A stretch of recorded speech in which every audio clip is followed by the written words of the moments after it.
From Arkansas is recognized. Thank the Speaker, and I thank my friend from Georgia for recognizing me. I rise in support of HRS 1224, the rule to consider S 1318, the Foreign Intelligence Accountability Act. This legislation makes further reforms to Section 702 of the Foreign Intelligence Surveillance Act, or FISA, and reauthorizes the authority for 3 years. FISA Section 702 is one of our country's most important foreign intelligence authorities. It is limited to collection on foreign nationals based overseas who are likely to provide foreign intelligence value. These are terrorists, hackers, and spies living abroad. No U.S. citizen anywhere in the world can be a target under Section 702.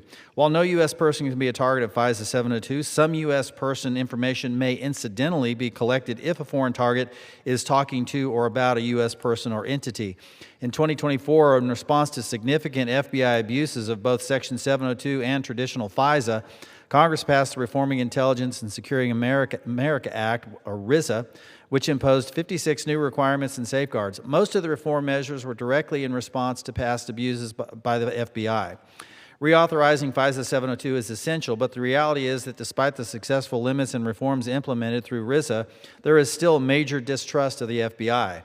Over the past weeks, alongside Speaker Johnson and Judiciary Chairman Jordan, we've met with members across the Republican conference to identify core requirements and go line by line through the legislation to make changes and address concerns with the goal of reauthorizing Section 702 and requiring additional layers of accountability.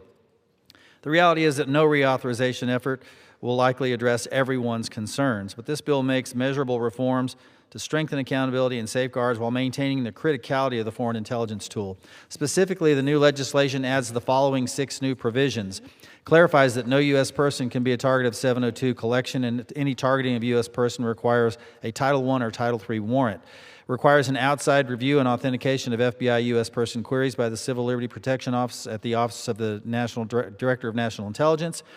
Establishes criminal penalties for intentional abuse of FISA 702 queries and falsification of statements to the FISC. Requires DOJ to update procedures to allow members to attend FISC hearings.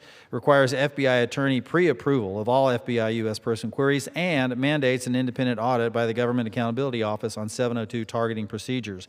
With these important reforms, the bill includes a reauthorization for FISA 702 authorities for 3 years. In addition to the Section 702 reforms, the rule adds H.R. 1919, Anti-CBC Surveillance State Act, to the underlying bill. This bill blocks the Federal Reserve from issuing a central bank digital currency to individuals, thereby preventing the Fed from collecting personal financial data on Americans. The anti-CBDC bill has passed the House 2 times already this Congress, and I was proud to support it both times. I want to thank Whip Emmer for introducing it and Financial Services Chair French Hill for moving it through committee and working with us to attach it to the Section 702 extension. When this bill is sent to the Senate, I urge them to pass the combined measure, and I urge all members to support the rule and the underlying bill, and with that, I yield. I reserve.